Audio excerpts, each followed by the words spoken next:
kalusog, for today's video, magluluto tayo ng tortang talong. Ayan, eto. May 4 na talong ako dito. Ayan, 4 yan. Ayan, 4 yan. Dahil wala tayong pang-iyaw, lalagayin natin yung ating talong.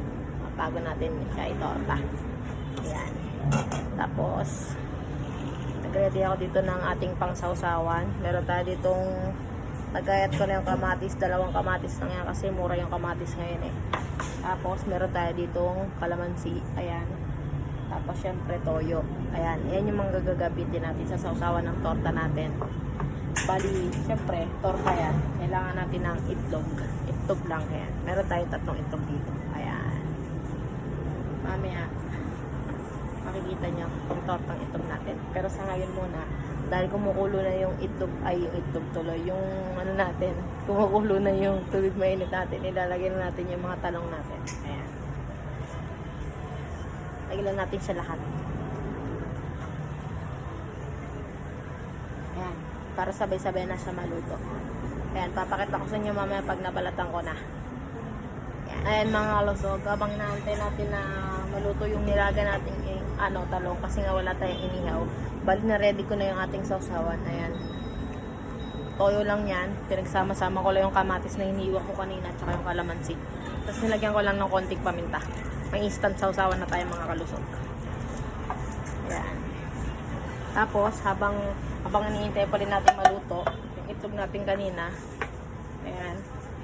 Ilalagay na natin siya sa lagayan. Tapos babatiin na natin siya. Titimplahan natin siya ng asin, paminta. Depende sa panlasa niyo mga kalusog.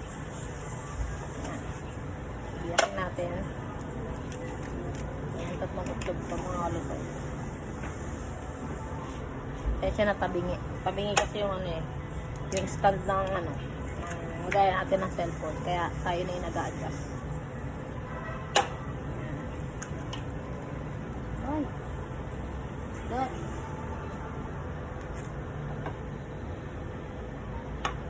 Ko kasi mamaya bugok yung nakuha natin. Ilagyan natin siya ng magic sarap para mas lalo siyang sumarap. Magic. Ayan, lagyan natin siya. Depende sa mga panlasa nyo sa mga kalusog. Kung ayaw nyo na maalat, edi konting pampasarap ng lagyan natin. Ayan. Tapos ito, paminta. Paubos na kasi mapaminta tayong tao. Saka natin siya babatihin. Tugas lang ako kamay. Ayan. Patihin natin siya. Kasi dito natin mamaya yung nilaga natin talong para maging torta siya mamaya pag pinilito.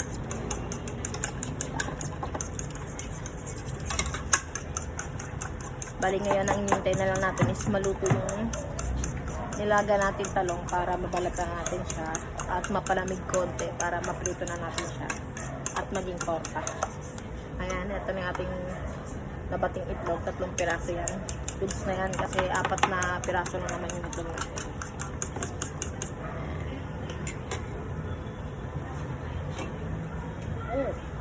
Ilaw pa. Baliktarin ko lang. Matigas pa yung ibabaw.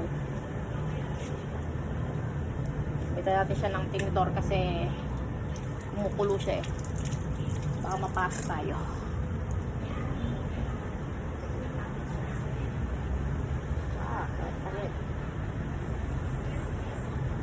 Ay mo magpabalik ka.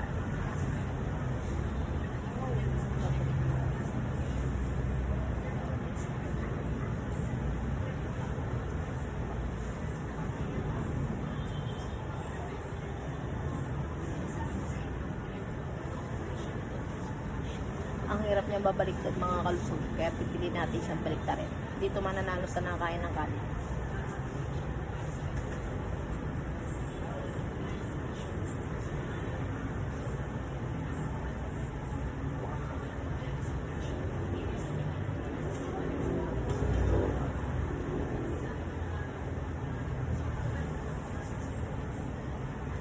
Yan, diba? Hindi siya nanalo sa akin. At ayan mga kalusog, pwede natin nganguin yung ating nilagang talong kasi nga babalatan pa natin siya para mapalamig natin siya at para mabalatan agad natin siya pag lumamig na.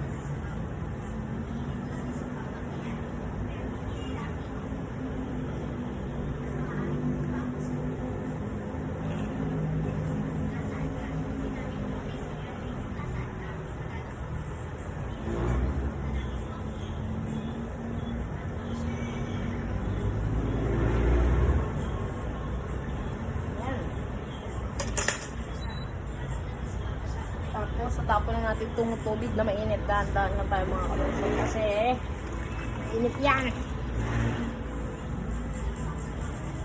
Papalamigin ko lang, tapos mamaya papakita ko sa inyo pag nabalatan na. Ayan mga kalusog, tapos na nating balatan yung apat nating talong. Ayan. Ayan, apat yan. Kaya ko yung isa na iwan. Ito po, ayan. Bali ngayon mga kalusog, ang gagawin natin is parang pipit-pitin lang natin siya mga kalusog para mabilis din siyang ganito ganyan din natin siya para mabilis din siyang lumamig at saka para makita natin kung may iba pang nakatira dito sa laman ng ating tortang talong. Ayan, ganyan lang para pag nilagyan natin siya dun sa itlog natin hindi agad maluluto yung itlog. Tugatin lang natin siya yung balat pa. Ito lang natin sa mga kalusog. Matigas-tigas pa to Ayan, ganyan na lang natin siya.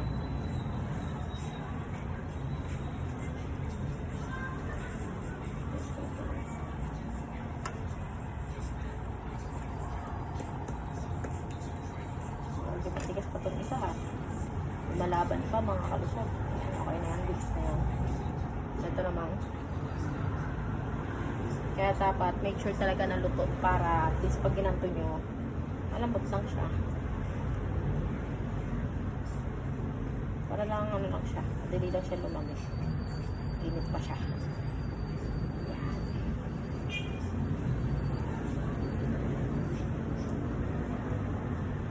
Tignan natin maigi mga kalusog. Baka meron tayong mga kaligtaang mga nabubuhay sa Ito hindi naman siya, pero tatanggalin ko na rin kasi para siyang matigas.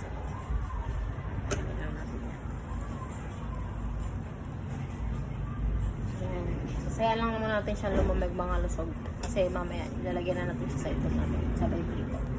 Alright. At yan mga lusog, after natin mapalamig yung mga talong natin, mag-init na tayo ng matigas kawali. Kasi mag-start na tayo magprito. Maglagay lang tayo ng mantika, syempre. Non-stick naman tong kawali natin, kaya safe naman to. Ito bibigyan.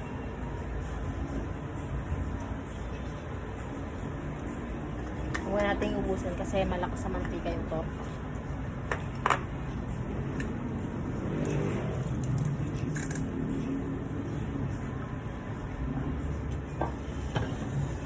Ayan. So, eto. Lagyan natin siya dito. Yan, ganyan. Para mabalot siya ng egg. Pag hinihintay natin na minute yung ating mantika. Dapat ibababad natin siya kasi para may magiging balat niya. Yung mismo itlog. Mga kalusog, ilalagyan na natin yung ating torta. Yung ating talong.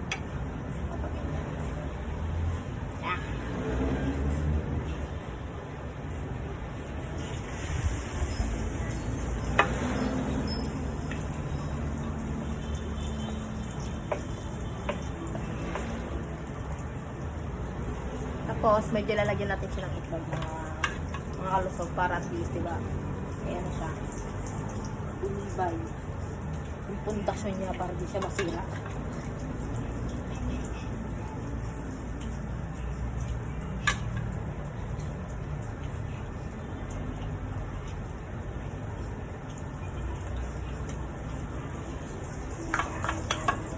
Tapos, habang nasa kawali naman yung isa, lalagyan pa tayo ng isa dito para nakababad niya siya.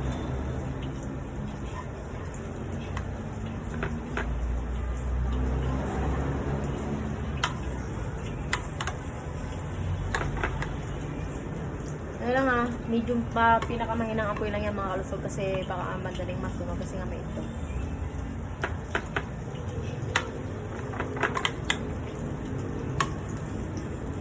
Tapos, hindi natin kailangan ng mga sandok, mamaya na lang sa pag-ahon na lang kasi pwede natin siyang hawakan dito sa pinakatangkay niya habang ginagalaw-galaw natin.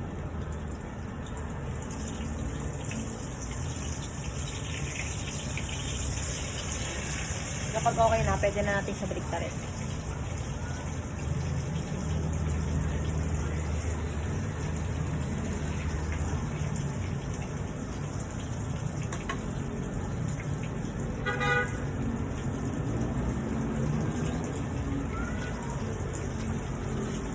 Waiting na lang tayo sa iba. Ganun din, same process lang.